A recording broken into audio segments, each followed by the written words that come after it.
Olá, amado irmão, amada irmã, a paz do Senhor Jesus. Espero que você esteja bem, que a sua família esteja bem, né? Todos aqueles que você ama, e que nesse momento que estamos juntos mais uma vez possamos compartilhar mais um trecho da palavra de Deus, né? Possamos receber do Senhor mais um pouco da sua gloriosa instrução para a nossa vida.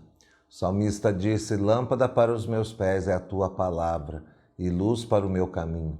Nós não podemos viver sem a palavra de Deus, porque seríamos andar por um caminho escuro e o caminho que não conhecemos, né?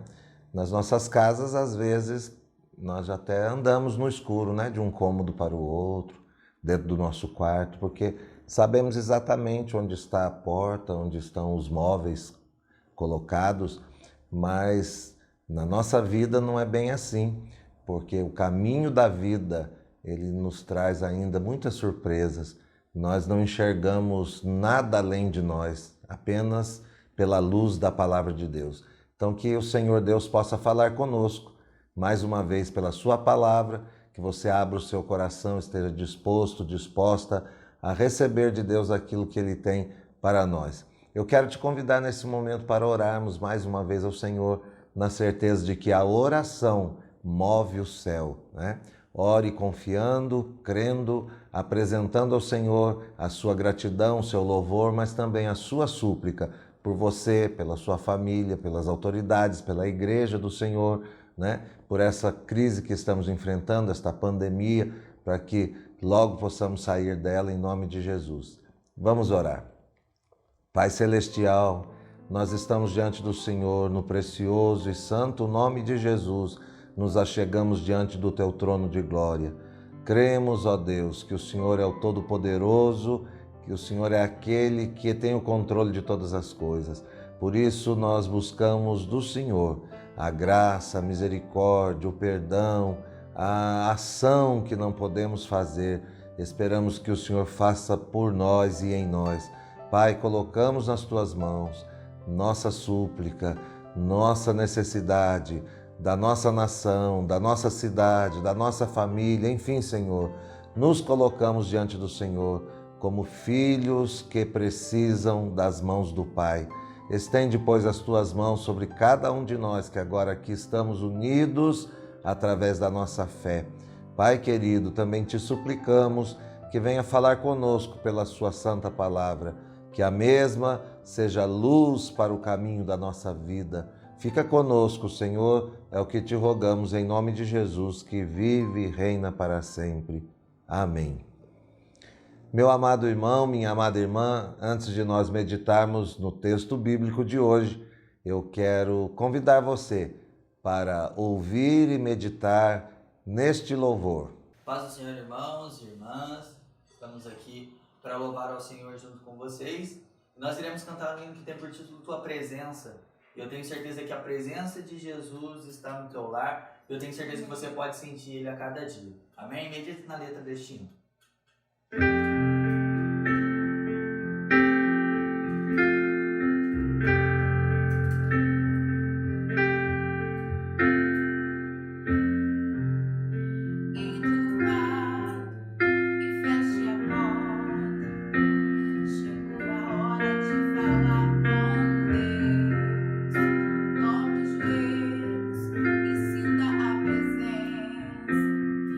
Toma todo este lugar.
Queridos, estamos de volta, né? Que louvor glorioso acabamos de ouvir. E agora eu te convido para a leitura de um texto bíblico que encontra-se na segunda epístola universal de Pedro, capítulo 5, e nós vamos ler os versículos 10 e 11.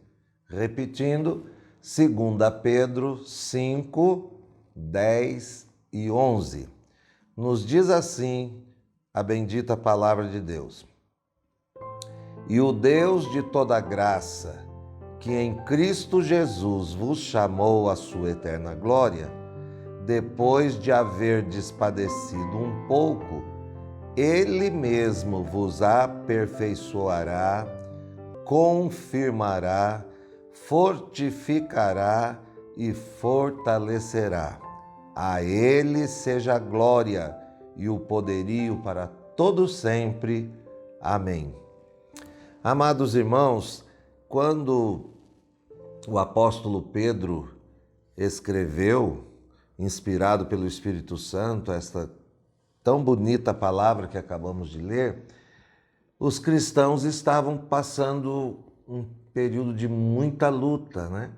Era um período de perseguição. Ser cristão naqueles primeiros tempos, né? Era estar contra tudo e todos. O Império Romano, como nós bem sabemos, perseguia os cristãos.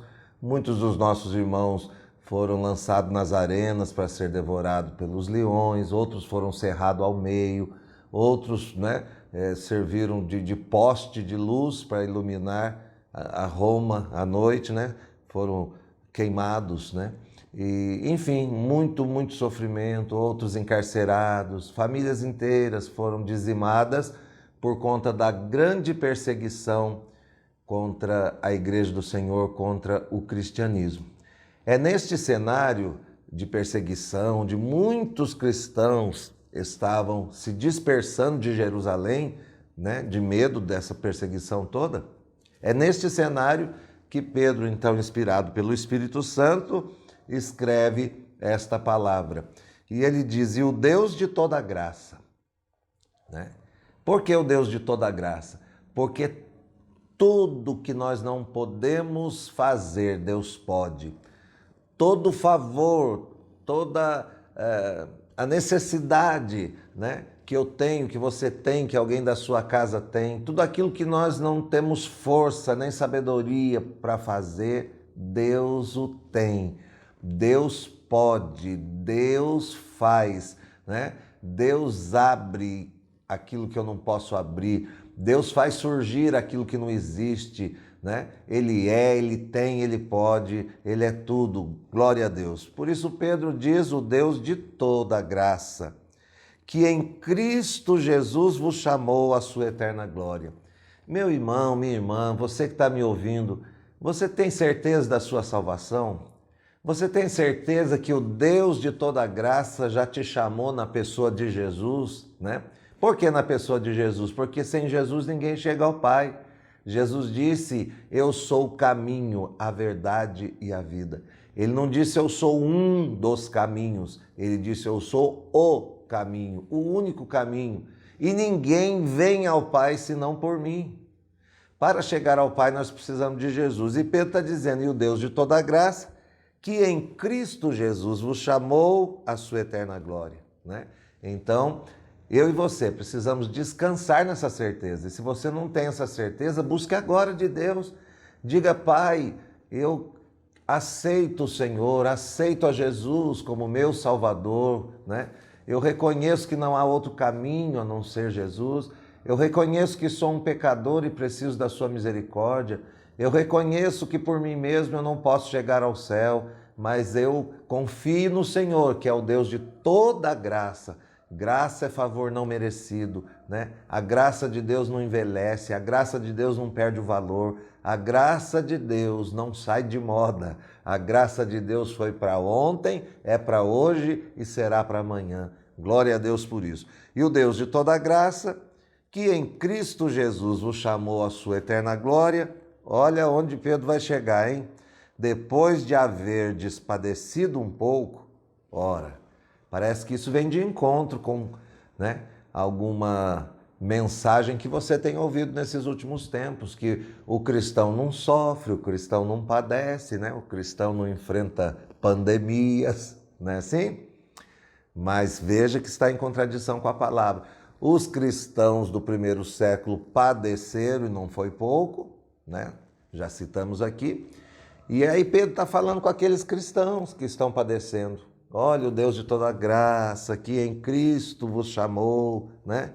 Depois de vocês padecerem um pouco, Ele mesmo, esse Deus de toda graça, depois desse sofrimento, depois desse padecimento, Ele tem algo novo, Ele tem novidades, Ele tem coisa boa, né, para realizar na nossa vida. Antes de falar dessas coisas boas que Pedro cita aqui, eu quero parar um pouquinho nesse sofrimento, né, e dizer para você que talvez você que está agora assistindo esse vídeo esteja se perguntando por que é que um cristão sofre?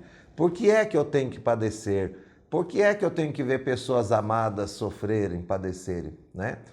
Essas respostas fazem parte de um pacote, né, de respostas que nós teremos na eternidade.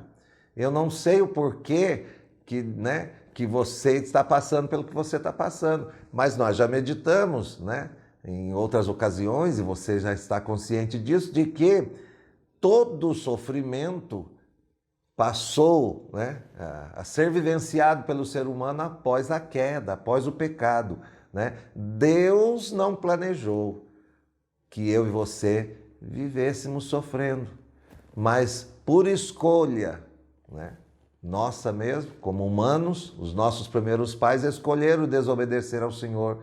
E aí o pecado entrou no mundo, e o pecado entrando, diz a Bíblia, o pecado consumado gera a morte, ou seja, a luta, a dificuldade, a doença, e aí vai, né? É o desemprego, é a aflição, é a guerra, é o terremoto, é o tsunami, é quanta coisa, né, de ruim que acontece. Mas a vida não é um pacote só de coisas ruins, não é verdade? A vida, ela traz-nos coisas boas. Se nós estivermos ligados em Deus, nós vamos enxergar mais os favores de Deus do que esses momentos, né, de padecimento, vamos dizer assim. Porque Ele é o Deus de toda graça. Você e eu dormimos ontem e acordamos hoje porque o Deus de toda graça nos sustentou, né? Que coisa boa. Então, meu irmão, não fique se perguntando e se questionando o porquê do sofrimento, o porquê da enfermidade, né? O pecado entrou, e enquanto nós estivermos nesse corpo, nós estamos no corpo do pecado, né? O apóstolo Paulo disse que este corpo é o corpo do pecado, é o homem que se corrompe, né? Isso que se corrompe será revestido daquilo que nunca se corrompe. Isso que acaba-se, né? Porque o nosso corpo se acaba, envelhece, mas a Bíblia vai dizer que nós vamos ser revestidos pela imortalidade, por aquilo que não envelhece, por aquilo que não morre, por aquilo que não acaba. Glória a Deus. E aí veja só, repetindo então para você gravar bem: e o Deus de toda graça, que em Cristo Jesus vos chamou à sua eterna glória, depois de haver padecido um pouco, Ele mesmo vos aperfeiçoará, confirmará, fortificará e fortalecerá. Ora, vamos aqui pensar um pouquinho.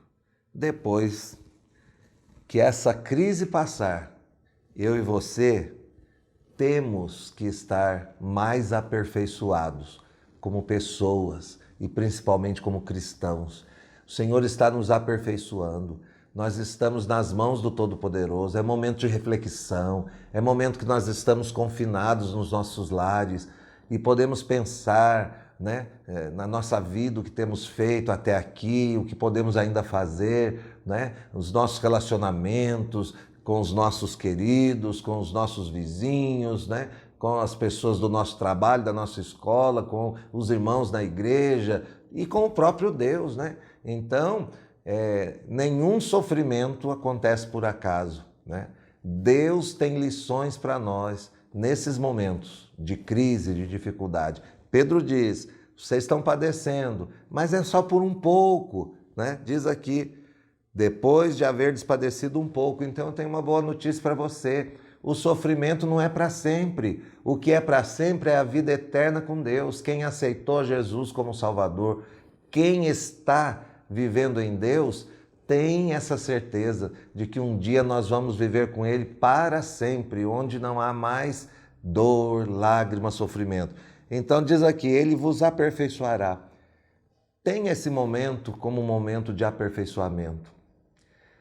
Pense que você está fazendo um curso de pós-graduação, de doutorado, né? de pós-doutorado, né? Enfim, pense assim, eu estou me aperfeiçoando. Deus está me dando chance de sair melhores do que nós entramos, né? Há um propósito de Deus nisso, acredite. E aí diz assim, né? Ele mesmo vos aperfeiçoará e confirmará, né? O que é que Deus tem para confirmar para mim e para você? Confirmar a palavra dele, confirmar o cuidado dele na minha vida, na sua vida. Você não tem sentido a confirmação de Deus nesses dias? Eu tenho. Deus tem confirmado, eis que eu estou convosco todos os dias até a consumação dos séculos. Nós temos sentido esse cuidado de Deus, né? Esta confirmação de Deus de que Ele não nos abandonou, Ele está conosco. Deus quer confirmar a sua fé, a sua esperança. Deus quer confirmar, né, na sua vida o seu chamado para a obra de Deus, para o trabalho que Ele tem para realizar com você. Aproveite este momento e seja confirmado por Deus, confirmado como um verdadeiro cristão. Quem não é, vai sair da crise pior do que entrou, não é verdade? Mas eu e você, porque o Deus de toda a graça está nos sustentando, nós temos certeza que Ele vai confirmar em nós, né, os seus propósitos e nós vamos sair melhores do que nós entramos. E aí continua dizendo, que fortificará e fortalecerá. Né? As duas parecem que estão, né? São sinônimos, né? Fortalecer, fortificar, né? Para nós, na língua portuguesa, parece ser a mesma coisa. O que é que Pedro está dizendo? Olha, crise não é para matar cristão, crise é para fortalecer cristão. E quando eu estou falando isso, estou falando na parte espiritual. É claro que eu creio e profetizo, né, na sua vida, bênçãos materiais, saúde para o teu corpo, mas eu quero te dizer que a nossa fé e a nossa esperança está além disso. Nós não esperamos Jesus só para esta vida. Nós não cremos em Jesus só para ser curados ou ser livres de alguma enfermidade ou de um desemprego ou de uma crise. Não, nós estamos no mundo e aqui temos aflições, mas nós cremos em Jesus para a vida eterna, né? Vai chegar o dia em que Jesus voltará para nos levar para si. A sua palavra diz, e Ele está então nos fortalecendo pela sua palavra. Você e eu precisamos sair melhores do que entramos nessa pandemia. Nós temos que sair dessa pandemia mais crentes, irmãos. Nós precisamos sair dando mais valor às nossas amizades, à comunhão que temos, né? As oportunidades que temos de ir para a igreja. Olha quantos dias nós estamos sem poder congregar e como nós sentimos falta, mas isso é para nós sairmos daqui mais fortes, mais crentes, né? Mais testemunhas do amor e da graça de Deus. Aleluia! E o versículo 11 para nós encerrarmos, né? Diz assim, e a Ele, a esse Deus de toda a glória, né? A Ele seja a glória e o poderio para todo sempre. Ou seja, nenhum outro tem a glória nem o poderio, né? Total. Os homens pensam que tem, né? Os governantes acham que eles podem. Mas olha, o que nós estamos enfrentando está mostrando que vai além daquilo que um governante pode fazer. Por quê? Porque o poderio está nas mãos de Deus. Agora, descanse nisso. Acredite, se Ele tem todo o poder, e Ele tem, né? Tudo está sob o controle dEle. Isso vai passar e você e eu vamos sair daqui de que jeito mesmo? Vamos recordar? Olha aqui, que jeito que nós vamos sair? Mais aperfeiçoados, né? Ele mesmo vos aperfeiçoará, mais confirmados na fé, confirmados, né, na nossa convicção, porque Ele vos confirmará, e mais fortes, porque Ele vos fortificará e fortalecerá. Amém, meus queridos? Que esta palavra encontre lugar no seu coração. E você que está assistindo este vídeo e quando começou a assistir, o seu coração, estava tão pesaroso. Eu quero que você, nesse momento, entregue a sua angústia, o seu medo, a sua aflição, o seu problema, a sua enfermidade, seja o que for, entregue a sua vida por inteiro nas mãos de Jesus. Diga a Ele: eu te recebo, meu Senhor, ó Deus de toda graça, eu me entrego a Ti, eu me rendo a Ti, como um barquinho em alto mar. Conduz-me, Senhor, até o porto seguro, e Ele vai fazer isso por você. Amém? Eu quero te convidar agora para mais uma palavra de oração, agradecendo a Deus pelos conselhos que Ele nos deu da sua bendita palavra. Amém? Oremos, queridos. Pai eterno, Deus de toda graça, te louvamos, Senhor, porque mais uma vez o Senhor se inclinou para nós, ouviu a nossa oração e se revelou a nós pela revelação da Tua palavra. Ó meu Deus, somos gratos por esta palavra e estamos certos de que o Senhor que um dia nos chamou em Cristo Jesus para uma vida eterna, o Senhor é aquele que nas aflições, nas lutas, nas dificuldades, trabalha por nós e em nós para nos aperfeiçoar, para nos confirmar, para nos fortificar, nos fortalecer, que possamos entender isso, Senhor, que tudo isso que estamos passando faz parte do Teu plano, do Teu propósito e que nós vamos sair de tudo isso melhores do que entramos. Cremos assim, Senhor, e esperamos em Ti, no Teu mover. Pai de amor e de bondade, continua falando conosco, continua nos abençoando, continua nos perdoando, nos ajudando nesta caminhada. Nós rogamos por todos que estão ao alcance deste vídeo, oramos pelas autoridades, pela nossa nação brasileira. Ó Deus, sara a nossa terra, não só desta pandemia, mas sara a nossa terra de todo vírus do mal, Senhor, tudo que não é seu, todo pecado, toda corrupção. Nós te rogamos com o perdão dos nossos pecados, em nome de Jesus, que vive e reina para sempre. Amém. E agora nós nos despedimos mais uma vez com a bênção apostólica. Receba a bênção na sua vida e no seu lar. A graça de nosso Senhor Jesus Cristo, o amor de Deus nosso Pai, a comunhão e as consolações do Espírito Santo seja sobre as nossas vidas, hoje e para sempre. Amém. Deus abençoe e até o nosso próximo encontro em nome de Jesus.